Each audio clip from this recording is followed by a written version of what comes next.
Sa mga ka-tech vloggers, mga subscribers, bago at saka luma, mga supporters, mga dumaan, dumalaw at bumisita sa channel, lahat ng mga viewers, secret viewers at silent viewers, magandang araw. So dito tayo sa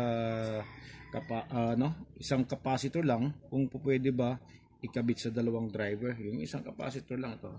So kahit alin dito, okay, ito, or ito, kahit alin dyan, kung pwede ba. So pwede din naman. So ito yung isang linya galing sa amplifier natin. Tapos tong out niya, isang wire papunta dito sa mid-range, isang wire naman yung papunta doon sa tweeter. Kaso, kung may target ng frequency na papalabasin aliman dito ay baka hindi mo makukuha. Pwede mo makuha yung isa, pero yung sa kabila hindi. Pwede mo rin makuha dito kung ito yung target ng capacitance value ng capacitor mo, pero yung dito hindi, kasi iisang capacitance value lang yung gagamitin mo. Okay, tapos pagdating sa medyo mababang frequency range ng high frequency, baka yung tweeter mo tsaka mid range ay magkakapareho na lang ng tunog. Okay, so ano bang mas maganda gamitin? Hindi naman talaga mas the best, pero mas maiging gamitin kaysa single capacitor, gumamit po kayo ng tinatawag na single capacitor, pero meron siyang dual capacitance. Okay, katulad na lang nito, ito, ayan so kung nababasa, meron siyang nakalagay na 7.4 microfarad, tapos yung isa naman ay 3.8. okay, so yung 7.4 ito yung gagamitin natin sa mid range, tapos yung 3.8 ito naman yung gagamitin para sa tweeter, para doon. Okay, susukatin mo lang.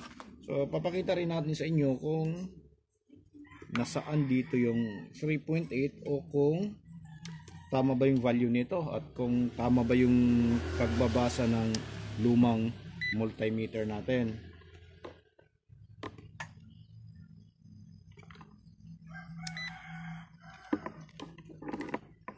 So ito yung magkakapares, ito naman yung sa kabila. Subukan natin kung nasaan.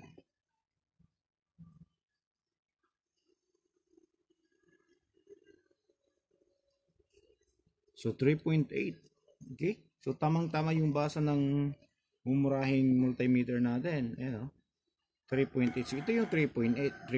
So ibig sabihin ito yung para doon sa high frequency driver, para doon sa tweeter. Ito namang kabila kung tama.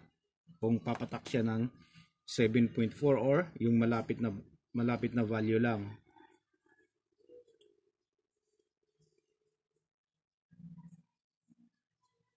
Okay, so tama din, 7.4. Okay? So yung value swak na swak talaga. Tumpak na tumpak. Okay, so alam na natin kung saan yung mataas na value, ay yun yung gagamitin natin para sa ating mid-range, at yung mababang value naman at para doon sa ating capacitor. So hindi lang to para sa yung ganitong single capacitor na merong dual capacitance, ay maaaring gamitin natin sa low power tweeters, mid-range, pwede rin sa high power kasi matataas na yung kanyang working voltage, umabot siya ng 430 volts AC. Okay, so sa ibang naman, sa ibang mga boxes, sa ibang mga speaker boxes, mayroon tayong napapansin na magkakapareho siya ng tweeter, pero magkakaiba ng value ng capacitor na yung nakalagay. Okay, bakit? Kasi iniiba nila yung frequency. Gusto nilang palabasin yung ibang frequency dito at iba naman yung sa kabila, yung hindi sila magkakapareho. Kaya yun yung mga dahilan kung bakit pareho silang may tweeter sa loob pero magkakaiba ng capacitance value yung nakakabit. Ayan, so sa mga nagtatanong kung pwede, pero ang mas okay gamitin ay yung mga ganito. Mas madali. So ganyan lang naman yung gagawin natin, So pagsamahin lang natin 'to.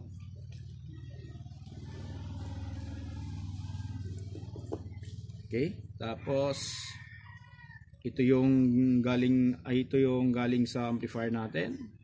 Yung isa, itong mababang value ay papunta sa tweeter kung ito yung gusto mong gagamitin as tweeter at saka ito naman yung gusto mong gagamitin as mid-range. So ganyan na lang siya. Okay, ganoon lang siya kasimple. At saka bakit nga ba hindi ako gumagamit ng mga ganito? At saka yung ganito. Okay?